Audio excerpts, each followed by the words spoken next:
Hello, welcome to the Basketball Soapbox. My name is Daniel Daly. Thank you for joining me. Don't forget to like, comment, and subscribe. In this one, we're going over the top five storylines in the Eastern Conference. There's been a lot of playoff positioning going on, entering the last, 18, 17 games into the final stretch of the NBA season. Let's start with our number one storyline in the East. Who will be the number one seed, the Bucks or the Celtics? The Bucks just dropped a game to the Philadelphia 76ers 133 to 130, bringing their record to 45 and 18 at the current moment. Only a half game up against the Celtics, who are 45 and 18, no, 19, I believe. So there's a lot of playoff positioning between these two top teams in the East, and they really kind of mirror each other. Getting it done on the defensive end. The Bucks offense has been picking up in the last couple games. The hottest team in the league before last night dropping that game. They won 16 straight. They probably still are the hottest team in the league. They have an identity. They know what they are, especially picking up on the offensive end, getting Chris Middleton reacquainted, adding Jay Crowder to their lineup. I think the one thing that they really have is their size, and they're able to defend even in the backcourt there with Drew Holiday. He's 6'4". He has a lot of size. You go to the front court with Bobby Portis, who's 7 feet, Giannis Antetokounmpo, who's 7 feet, Brook Lopez, who is 7 feet as well. And these guys just defend really well and hunch down, and that's really what got them started in the beginning of the season, even when their offense wasn't really good. They couldn't get anything going in the half court. And now you see with Chris Middleton, Drew Holiday picking it up, really trying to pick up that offensive end and actually increase their offense over the last 15 games or so, and have really become one of the best teams in the league. And that's just what the Milwaukee Bucks are. They're past champions. They have veteran guys that know what to do. Everything's gelling together. I believe they were 17-3 before last night's game with Chris Middleton in the lineup, getting him reacquainted. They have been on a hot streak, really taking over the Eastern Conference in the league, and it's really just helped the Bucks, especially helped Giannis get back into the MVP conversation where it kind of was falling off a little bit right there before the All-Star break, right before January or so, right before the turn of the year. So to see Giannis really step it up and get these guys really going and really leading on that leadership, and then Drew Holiday stepping in and playing really big minutes, scoring as well, picking up his game as well. But their defense has been magnificent. As we move to the Boston Celtics, they've been a little bit up and down over the course of the season, over the last couple of weeks, especially with guys in and out of the lineup, missing Marcus Smart there for a little bit, Robert Williams in and out. He just got hurt in that game against Cleveland. But this team has been one of the best offensive teams in the league all year. And that was one of the things that I thought coming into the season where I was like, especially last year where we saw what happened with the Celtics is with the turnovers and not getting easy baskets, they kind of turned that around, becoming one of the best offenses in league history to start the season, kind of simmered down a little bit, but still one of the top offenses in the league. I believe they're fourth right now or third right now. But yeah, in that regard, have just been great with Jaylen Brown and Jason Tatum leading the charge, getting a lot out of their shooting and shooting the ball. Malcolm Brogdon and Derek White have been awesome for the Celtics, and these two teams just really mirror each other, top to bottom. Just hoping that they can be healthy. Of course, last season we saw with Chris Middleton out in that Bucks series, it still went 7 just because the Bucks relentless and they have the best player in the world, in my opinion, in Giannis. And these two teams are going to be battling out. There's going to be a lot of positioning. It's going to be interesting to see if a team surrenders that and just tries to get rest heading into the playoffs. But these two teams are really going after it, led by 2 MVP candidates in Jason Tatum for the Boston Celtics, who I believe is 4th right now, and Giannis Antetokounmpo, who I believe is 2nd right now in the MVP for running. But he really helped this case over the last month and a half or so. Playing really, really well. Giannis averaging 31.3 points per game on the season with 12 rebounds and 5.4 assists. Jason Tatum at 30.3 points per game, 8.7 rebounds and 4.7 assists there for Jason Tatum. And you just really just see what this team is really about with these two guys leading the charge and seeing how strong they are. That's why they're first in the conference, having 2 MVP candidates like this, guys that play both sides of the ball and contribute in both different ways. Giannis is just a relentless force for the Milwaukee Bucks with Drew Holiday. But I think an underrated part of this season has been Brook Lopez, who's been able to find his shot again and has been able to play in fantastic defense next to Giannis. Bobby Portis coming back in the form of off the bench, of course, has always been a threat. The addition of Jay Crowder, where everyone was kind of vibing for Jay Crowder, trying to figure out where he would go to start the season with all the turmoil going on there in Phoenix. He ends up on the Bucks and has been a godsend for them, able to knock down some shots and be able to be pretty good there. And I think that was the one question mark, is could he shoot it enough to give the Bucks an edge? And it looks like they are. They also signed Goran Dragic recently, as of today, actually. So that's going to be an addition that's coming to the Bucks as well, giving them some ball handle duties in the backcourt, help them in that spacing there.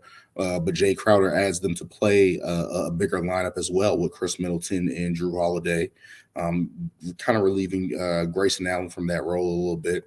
The Milwaukee Bucks right now are 17th offensively in the league, but they've been a top offense over the last couple of weeks, really pouring it on and really being one of the best offensive teams in the league over that stretch. Their defense has carried them also from the beginning of the season as well, just being one of the best defensive teams in the league. That's been their calling card. They're second in defensive rating there on the season. And that's the Milwaukee Bucks. They're not going to go away, but their offense has been picking it up, and that's the one thing that's been telling over the past couple of weeks, how Drew Holiday has really picked up his game in that regard and really scoring the ball and being efficient. And something that hasn't been his strong suit over the past couple of years. He's been hot and cold a little bit, but he's really pouring it on of late. Moving on to the Celtics here, who are third in offensive rating and fifth in defensive rating. They're the only team in the top 10 and the top in the league that is top 5 in both of those categories. So that's the real telling sign of the Boston Celtics, and that's why I've been so bullish on them throughout the whole season, because I thought if their offense was going to be good throughout the season, it has been. That's the one thing that has been consistent and has been holding up for the Boston Celtics. But as we look towards their defense, that has been coming along, especially when Robert Williams has come back, Marcus Smart has got back, Al Horford is playing a little bit more consistent on that end, and you've been able to add guys in and out that is actually having a fully healthy roster, especially with the additions of Malcolm Brogdon and Derek White on that end. That has helped the Celtics tremendously. Is just wondering if they can stay healthy right now to build that consistency on the defensive end. That is the one thing that they are missing, especially in that game the other night against Brooklyn. They just didn't play with any force. They didn't have any toughness there. So you're just wondering how the Celtics can get that back. It's going to be tough down the stretch between these two teams. I believe the Celtics have the harder schedule between the two teams. But right now, the Bucks are only up a half a game on the Boston Celtics, and we'll see how that race goes throughout the end of the season. And we'll see who has home court throughout the playoffs between these two teams. Continuing as we go into our second storyline of the Eastern Conference to finish up the season, the New York Knicks are actually good, and that has been one of the surprising things of the New York Knicks this year. They have been steadily improving over the course of the season. As I talked in other videos, I said if Julius Randle was able to get back to an All-NBA level, and he has, especially with scoring 25 points per game, getting 10 rebounds and 4 assists a game. You think that's prime Julius Randle there, All-NBA third team that we saw a couple of years ago. And he's really put himself in a position to be in the conversation as an All-NBA player, in my opinion, and has really been playing really well. Of course, the addition of Jalen Brunson has been a godsend for this team in terms of just getting them some stability there in the backcourt, a guy that can actually play both sides of the ball.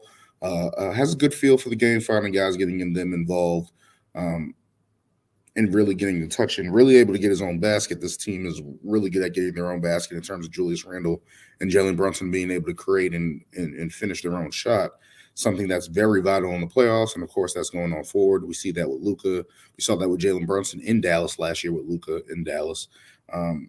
And just continuing that with Julius Randle. And actually, Julius Randle actually has a point guard that he can play with, somebody that he can feed off of, somebody that he can have a chemistry with late in games. It's not just give the ball to Julius Randle and then just let him figure it out. There's actually some type of version of an offense here going on with the New York Knicks, which is not usually the case. And it's funny because now they're one of the best offensive teams, 4th in offensive rating so far to start the year.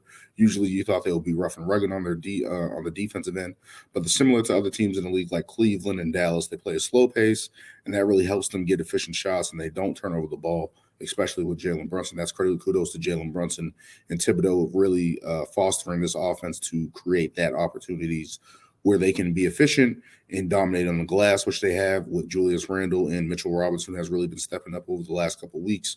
And that's really been a godsend. Also, the addition of Josh Hart at the trade deadline there, and that's arguably probably the most Tibbs player you can think of in terms of a guy that just comes in, plays hard on the defensive end, actually rebounds, plays tough in that regard, and actually can knock down a shot, something that the Knicks desperately need but they couldn't get it with Evan Fournier to start the season and stuff like that.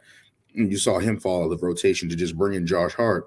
It kind of cemented that. Also, sending out Cam Reddish in that. Josh Hart is replacing them with defense and the offensive end and giving them rebounds, something that was desperately needed for this team. He gives them a different look. He fits the Garden. He fits the New York Knicks. He fits Tibbs' style. And Tibbs has really gotten this team to get going, especially on the offensive end. Now, are they just hitting the right time, their stride at the right time?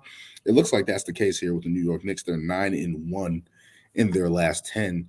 And when's the last time you've seen the Knicks get a 10-game win streak like that? That's something that we've never really seen. In the last one, they beat a buzzer beater by Julius Randle against the Heat. They beat the Brooklyn Nets. They beat the Boston Celtics, the New Orleans Pelicans, the Washington Wizards, the Atlanta Hawks, and the Brooklyn Nets again in that stretch. And the Utah Jazz. So you're just looking at that schedule there to see that they're beating competent teams, they're beating playoff teams, teams that are battling for playoff position. To see the New York Knicks do that, it's crazy, right? Like, we haven't seen that in a long time. This is probably the best this team has been and looked since probably that, of course, that NBA bubble season, and then probably since Linsanity, when you really think about looking at the buzz of the Garden and how good they feel right now. Kudos to the Knicks. They really battled through it. Of course, all the speculation with Donovan Mitchell heading into the NBA season. They actually built a core, actually built chemistry, actually made a smart deadline move that can really help their team going forward with Josh Hart. And you're just seeing the consistency of this team. Julius Randle, of course, I talked about earlier with 25 points per game. Jalen Brunson has been a hot scorer. I believe he's up there since the turn of the year. I think he's averaging like 29 a game or something like that, really putting the ball in the basket for the New York Knicks. Probably the best scoring New York Knicks point guard in a long time. Like, I can't even think maybe Walt Frazier or was Michael Ray Richardson with them, or like that. That's crazy to think about that. They've always needed a scoring point guard or somebody that can put the ball in the basket in the backcourt. And to have Jalen Brunson come in like he has, of course, with the speculation over the offseason with free agency and all that, was he a big signing? People were questioning the contract. And I thought it was a good, solid move for them. But also looking at R.J. Barrett, who's averaging 19.5 points per game, if he can just continue to knock down shots and be able to find his space, find his points between Jalen Brunson and Julius Randle like he's been all season, the New York Knicks are in good position, and especially when we had question marks about them coming into the season, where they would finish, all the speculation about Jalen Brunson, is Tibbs a good coach, whatever the case may be. I think Tibbs has earned his way into an extension with this team's performance this year. And kudos to the Knicks with Jalen Brunson and Julius Randle really leading the charge for them. Can't say enough about that. And they're playing really well, and we'll see what happens when they get into the playoffs. They have been moving up there. Let me check where they are right now in the standings. I believe, hold on one second, people. I believe they're in the 5th seed right now, only a game back behind Cleveland. It's going to be interesting to see if they can catch Cleveland, because I feel like Cleveland has been slipping.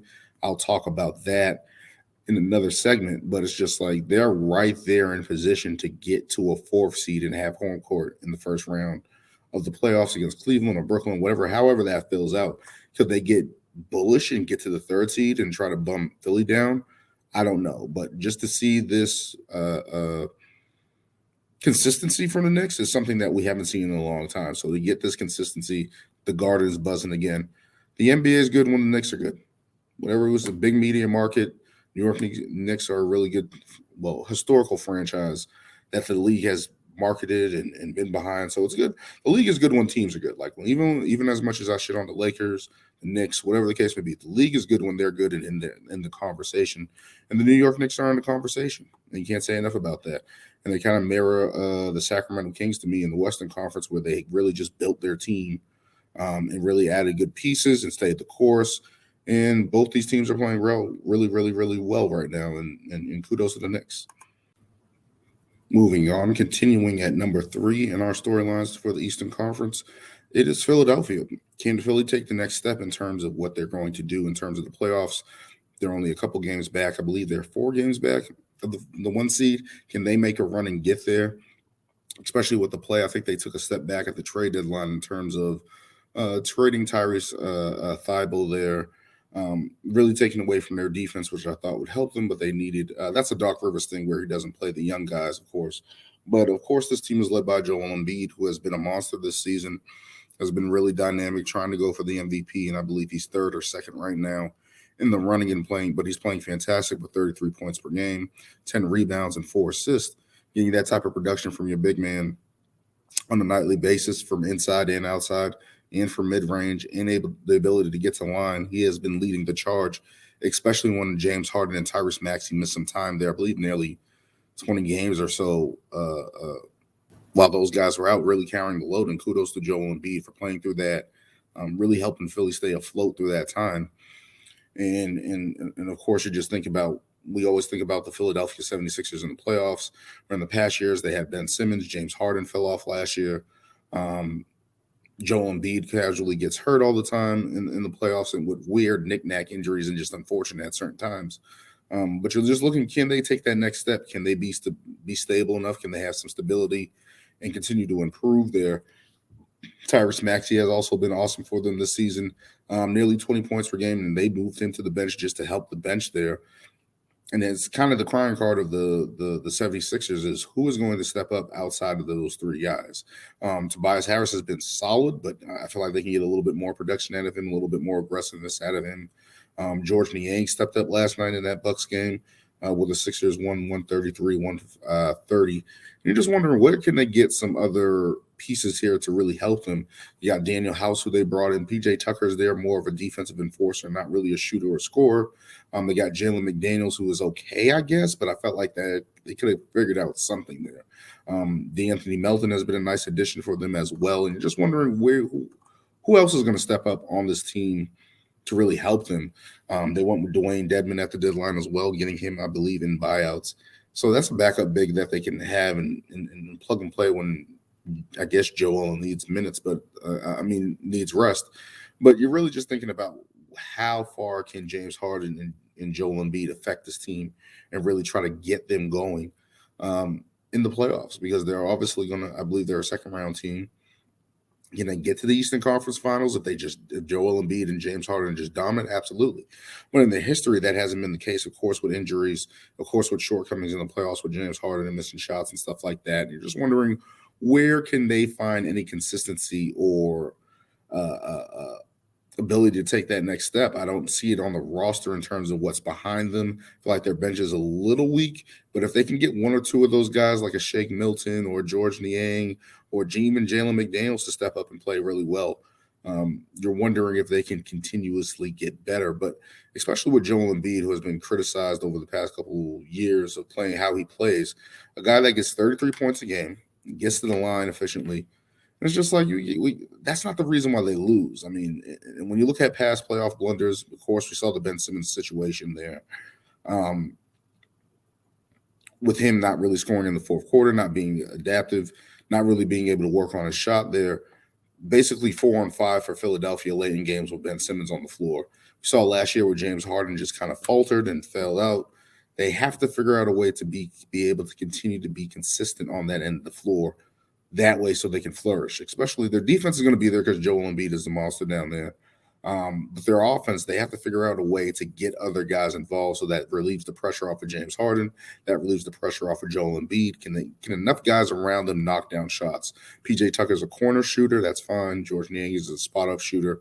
Daniel House is supposed to be a three-point shooter. I feel like they're missing one shooter on this team that can really open up the floor for them. They just haven't been able to find that. It's going to be interesting to see what happens with this team in the playoffs, but it's just like you got to see what they can do in the playoffs, especially with Joel Embiid and James Harden. Can they lead enough? Can these guys score enough like we saw tonight on a nightly basis to keep Philadelphia afloat? And can other guys knock down enough shots for this team? It's going to be interesting to see how that builds, if they can find somebody that's consistent to end the stretch of the season like a George Niang stepped up tonight. It's going to be interesting to see if that continues and see what happens in the playoffs, because they're going to have to depend on somebody to knock down shots. And when Joel Embiid and James Harden don't have it going, who else is going to be able to get it going? Tyrese Maxey is going to be there. But they need one more guy there. Is Tobias Harris going to be able to step up? I don't know. And we'll see what happens with Philadelphia moving forward. Moving on to our fourth storyline in the Eastern Conference. Did the Cleveland Cavaliers take a step back? And the only reason why I asked that is because of the loss of Kevin Love. I felt like he was playing solid for them to start the season, and they kind of fell out of the rotation there. Agreed to a buyout with them and really just owed to him for the franchise and basically giving them playing opportunity. He went to Miami, and I felt like that was a big loss for them because he can stretch the floor, still capable of getting you double doubles in certain situations. And to see him just leave there and not really fill that void there was interesting. And I understand they're going to give Mobley and Allen more minutes and stuff like that, but I felt like Kevin Love off the bench was a vital part for them, as well as did they improve on the three spot there. They needed somebody that can play 3 and D. They brought in Danny Green at the deadline there, and it's just like, is that enough? He hasn't really been playing. He's coming off an ACL injury. Isn't going to be able to shoot and be able to guard out there now at this stage of his career. Just wondering that because Isaac Okoro, a good defensive player, young player, he's not able to really knock down shots consistently. He's been able to make a couple this year, but I really feel like the Cleveland Cavaliers just took a step back with that move there and not really addressing their bench there. Ricky Rubio has come back from injury and has been really solid for them, able to contribute and help with distributing duties with the second unit, able to play a backup point guard, Darius Garland. But I just feel like that's the one thing they're missing there, and especially with Karis LeVert, who's been real wildly inconsistent. He's not the most consistent player in his career, even though he's a hot scorer and can get hot at moments. He's been really inconsistent and can be in slumps a little too often for the Cleveland Cavaliers and what they need at this point in time. Of course, we know who the big guys are. We know who the stars are with Donovan Mitchell, who has been incredible this year with a 71 point game performance this year. I believe that was against Chicago. He's proven that he's one of the best scorers in the league. He's an all-star, of course, coming in the offseason acquisition there. And kudos for Cleveland to going out and helping a guy like Darius Garland, who has been fantastic as well. Kind of fell to the backseat of Donovan Mitchell, but he's getting 22 and 8 a night there in Cleveland, and these guys work really well together. Cleveland slows down the pace, of course, playing with those two bigs there, but they're able to get shots and able to score with this team and score in the league here, where it's really difficult in the past for Cleveland to score. And getting even production out of Evan Mobley and Jared Allen, who are roughly 15 apiece, roughly 10 rebounds a game between the two of them. And when you have that production on the front line, that's pretty good. And you're just wondering if they have enough experience there. I just feel like they just need to upgrade at that 3 spot, and it would make such a big difference for them to just add a 3 and D guy. Maybe they should have been in the hunt for Jay Crowder as well. Just never materialized. They went out and got Danny Green. I don't know how much is that going to help. But we know that main 4, that core is going to be really good for a long time, especially if they're able to figure out those contract situations with Evan Mobley. But yeah, Cleveland, I just feel like they have the tools there. They're right there, maybe a year or two away. But I feel like they missed the opportunity. They are not upgrading their bench. I feel like that's going to hurt them. Cedi Osman is there, of course. Got Dean Wade, Lamar Stevens, Danny Green, Robin Lopez, who's a backup big. And it's just like I felt like they could have upgraded there, and that would have helped them in the playoffs. I felt like they can get to the Eastern Conference Finals, but the way Boston, Philly, and Milwaukee are playing right now, it's going to be difficult for them to do that. So we'll see what happens, and I feel like they just missed the opportunity there, trying to improve their bench. I feel like if they just got somebody who can spread the floor, even a 3 and D guy, or even a stretch 4 there in that spot would have really helped them. Maybe a Mike Muscala who went to Boston could have helped them. That could have been a nice little addition there. But it's going to be interesting to see what Cleveland does and how they perform. And if Isaac and Okoro can actually step up and knock down shots for them, then that changes everything. But right now, I just don't see that as a plus for the Cleveland Cavaliers, where they could have added somebody who could have added to their bench, added to their depth, and really put them over the hump potentially to get to the Eastern Conference Finals. But now I only see them as a second-round team heading into the final stretch of the season. It's going to be interesting to see how that plays out for Cleveland. Moving on to our last storyline in the Eastern Conference to finish the stretch of the season, can the Miami Heat and the Atlanta Hawks make it out to play in? They're right there in 7th and 8th in the Eastern Conference, only a couple games back behind Brooklyn and New York. And it's just looking at these two teams who have been struggling all season, kind of sort of putting it together. Miami has been able to together and figure it out and get through, grind out slowly. And you just think a Heat culture, how they're just always going to be able to make the playoffs and be able to be there. But their offenses nearly did last in the league. I think they're 27th in offensive rating and stuff like that. And it's just like that's not good enough in the league. And they knock down enough shots. That's why they brought in Kevin Love. And just wondering where the offense is going to come to. Even though they have three guys that are getting 20 points in Jimmy Butler, Bam Adebayo, and Tyler Hero, the rest of the team, they're trying to figure it out. They have Caleb Martin and Victor Oladipo, who's been able to chip in there with 10 points apiece. But you're just really looking at this team. It's like, where's this offense going to come from? And it's just like, well, Kyle Lowry is supposed to help with that, with distributing and playmaking and toughness. And he hasn't really been able to get it going for Miami so far this season. Despite that, of course, Miami's going to grind it out and be tough with Jimmy Butler and Bam Adebayo on the defensive end. I think they're fourth in defensive rating. And you're looking at how those guys are playing this year. They're playing fantastic, but it's just the rest of the team. Can they get it going? Duncan Robinson has fell off tremendously. They're trying to find this three-point shooting, trying to find a spark to their offense so far to start the season, and just have not been able to find it. But you're hoping with the addition with Kevin Love, he's a stretch four that can play on the front line with Bam and Jimmy, and you're seeing how he can fit with them in terms of on the boards and stretching the floor for threes. Gives them a different dynamic that they haven't had really so far this season, and we'll see what happens with that. Moving on to the Atlanta Hawks, who have changed coaches, have gotten rid of Nate McMillan. There was some friction there between him and Trae Young and how the offense was going. After Nate McMillan was gone, the Hawks started winning a little bit. Their offense has gotten better. They added Sadiq Bey at the trade deadline, who I think was just needed to help them really shoot the ball there. They haven't been shooting the ball this year really well from three. So to get Sadiq Bey, who has history of being a really knockdown shooter and really knocking things down for them, that was a good addition for them. And see if that helps them move out of the play-in. I believe it was somewhere where the GM or owner or something like that for the Atlanta Hawks was like, we should be better than our record right now. And I believe that as well. You have Trae Young and Javonte Murray. There should be something brewing there, even though those guys are playing well, even though Trae Young started off slow shooting the ball. Those guys are both averaging 20-plus points a game, both averaging between the both of them 16 assists together between them. So you're like, okay, you're getting the scoring and productivity. What's happening with this team? They're not a really good defensive team, which is the issue right now. Trae Young's not going to be a defensive guy. DeAndre Hunter, who has been solid so far this season.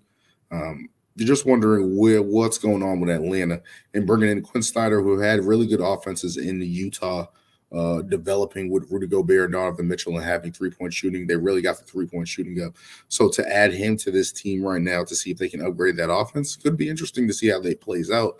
But you're just wondering if Miami and Atlanta have enough to sit there and get out of the play-in and set them up for a situation where they don't have to play a game early on.